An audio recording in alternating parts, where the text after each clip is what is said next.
Bonjour, Sia Nanios-Topoulou. Vous êtes la ministre déléguée aux Affaires étrangères en charge de l'Europe dans le gouvernement grec d'Alexis Tsipras. Merci beaucoup d'être notre invitée à l'occasion de votre visite en France. Le 26 mai prochain, élection européenne. Chez vous, en Grèce aussi, il y a une véritable défiance, semble-t-il, à l'égard de l'Europe. Est-ce que c'est rattrapable ?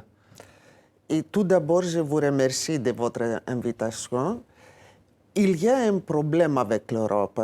Comment il faut inspirer, comment on peut inspirer le peuple d'aller voter d'abord et d'avoir confiance à cette Europe, que c'est leur propre terrain à revendiquer leur futur, leur avenir. Alors c'est difficile. En Grèce, malgré la crise, malgré les politiques d'austérité imposées par les institutions européennes aussi, les Grecs ne sont pas si contre l'Europe qu'on pourrait l'imaginer. Il y a un 50% à peu près qui continue à être européaniste convaincu. Alors il faut améliorer ce pourcentage et surtout d'inspirer les gens d'aller voter pour l'Europe. Oui, ce sera des grands enjeux. Je vous propose d'entendre un extrait de nos amis des haut-parleurs sur TV5 Monde. Ce sont des jeunes qui s'expriment et justement un extrait d'un reportage qui se passait en Grèce. Écoutez ce qu'ils disaient de l'Europe. En gros, l'Europe, elle impose des contraintes, mais elle ne propose pas grand-chose quand on a besoin d'elle. C'est ce que ressent Alexandra. Είναι ένα ακόμα θέμα στο οποίο δεν μπορώ να καταλάβω πώς μπορώ να αισθάνομαι Ευρωπαία, όταν δεν μπορώ να έχω παροχές οι οποίες θεωρούνται αυτονόητες σε άλλες χώρες της Ευρωπαϊκής Ένωσης. Et c'est un sentiment amer que partagent la moitié des Grecs. Ils sont seulement 54% à penser que leur pays tire un quelconque avantage de leur appartenance à l'Union européenne. Il n'y a que les Italiens qui se sentent encore moins bien traités. Et d'ailleurs, ils ont fait le choix d'être gouvernés par l'extrême droite.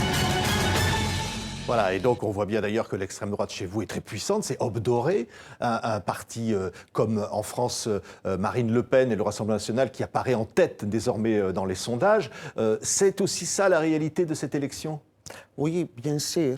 La réalité de ces élections, et pour ça, moi, je les considère critiques pour l'Europe, c'est d'une part l'austérité, d'en finir avec les politiques d'austérité en Europe, d'avoir une Europe beaucoup plus sociale. Vous avez entendu ce que les gens ont dit, que cette Europe ne nous donne pas ce qu'il faut y avoir. C'est ce que disait Alexandra à l'instant, une Grecque, dans ce reportage. Oui, exactement. Et de l'autre côté, à cause des politiques d'austérité, à cause de ce manque de démocratie, ce sentiment des gens qui ne ressentent pas d'avoir un accès à cette Europe, d'influencer les politiques européennes, on a la montée, bien sûr, de l'extrême droite. Et ça, c'est très, très sérieux. C'est très sérieux parce que l'Europe a payé très chèrement l'extrême droite, le fascisme et le nazisme. Nous nous rappelons, ce n'est pas très, très loin. Vous pensez que cette menace est réelle aujourd'hui, Obdoré, le Rassemblement national en France, vous l'associez à ça ? Oui, bien sûr. Bien sûr, c'est un danger qui est vraiment dans notre cours. Ce n'est pas un danger lointain. Quand on voit cette montée, quand on voit les Britanniques partir de l'Europe, ça montre quelque chose. C'est un signe alarmant. Il ne faut pas fermer les yeux à ça. Et si je vais dire à tous les peuples européens d'aller voter cette fois-ci, parce que de ces élections, ça dépend de notre avenir, l'avenir de tous les peuples européens. Parce que si on veut vraiment avoir des États avec des États sociaux, avec des revendications sociales, etc., il faut les revendiquer au niveau européen aussi. Oui, mais on voit bien, par exemple, en France, la crise qu'on appelle des gilets jaunes. On voit aussi cette contestation, qui est aussi une contestation, finalement, de l'Europe, où on entendait à l'instant Alexandra, on voit cette jeunesse qui a subi les plans d'austérité en Grèce, la Grèce qui a subi, finalement, le passage des réfugiés sans avoir l'aide européenne, peut-être qu'elle aurait pu espérer. Donc l'Europe n'a pas été toujours au rendez-vous. Oui, c'est ça exactement. C'est vraiment une très belle phrase. L'Europe n'était pas au rendez-vous.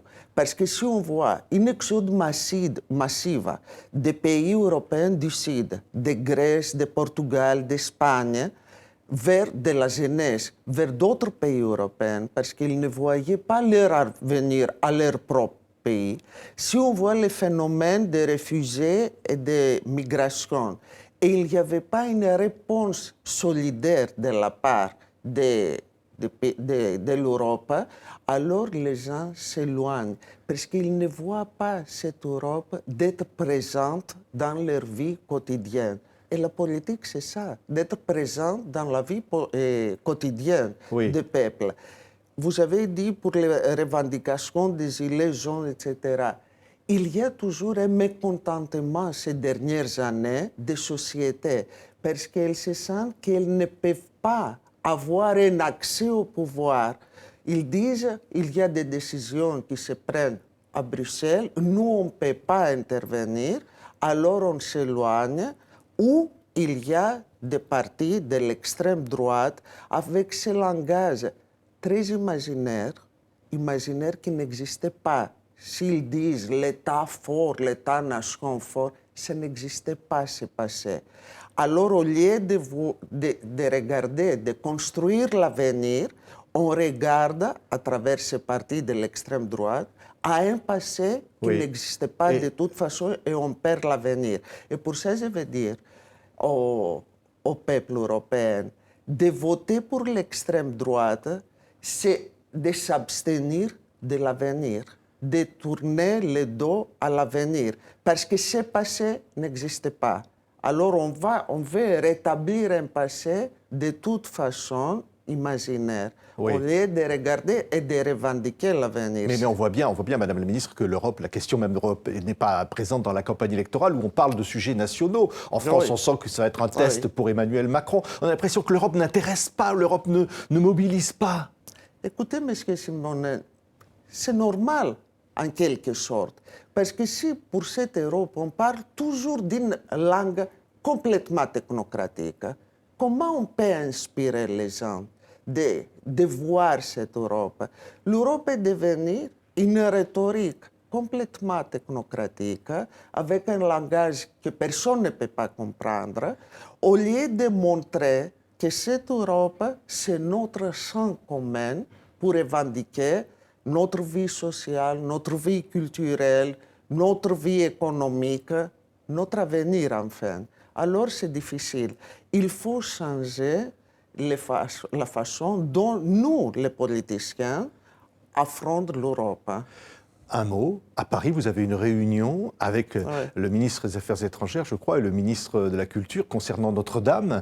Vous vous dites quoi finalement? Vous vous sentez concerné par la construction de Notre-Dame? Vous dites au fond, c'est un patrimoine européen qui est aujourd'hui en danger, et pas seulement d'ailleurs Notre-Dame. Est-ce qu'il ne faudrait pas décréter un certain nombre de bâtiments, finalement patrimoine européen en danger? C'est ce qu'on a essayé de faire un mécanisme européen qui surveille tous les monuments emblématiques, non pas seulement emblématiques de l'Europe, tous les monuments qui constituent notre patrimoine commun, et notre patrimoine commun européen.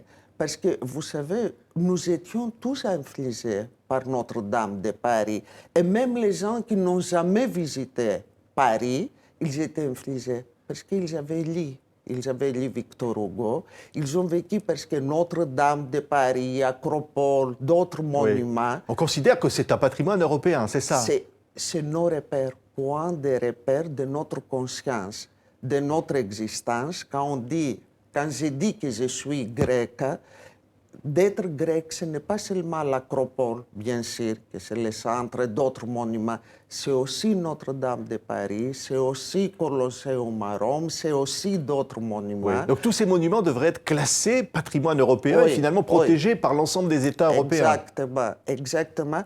Et d'avoir un mécanisme qui va vraiment éduquer la jeune génération aux professions qu'on disait traditionnelles, qui ne sont pas traditionnelles, qui sont complètement modernes. Tous ces artisanats qui s'en occupent du bois, du marbre, de la pierre, etc., sont des professions inestimables. Alors il faut inspirer la jeune génération de s'en occuper de ce patrimoine et que ça donne d'argent, parce que ces monuments produisent des richesses qui nous donnent la richesse. la richesse spirituelle, mais aussi économique, par des recettes, d'étiquettes, etc. Alors, il faut attirer la jeune génération de s'en occuper de ce patrimoine. Merci beaucoup, Sia Aniasopoulou, ministre grec délégué aux Affaires étrangères en charge de l'Europe, d'avoir été aujourd'hui l'invité de TV5 Monde. Merci beaucoup.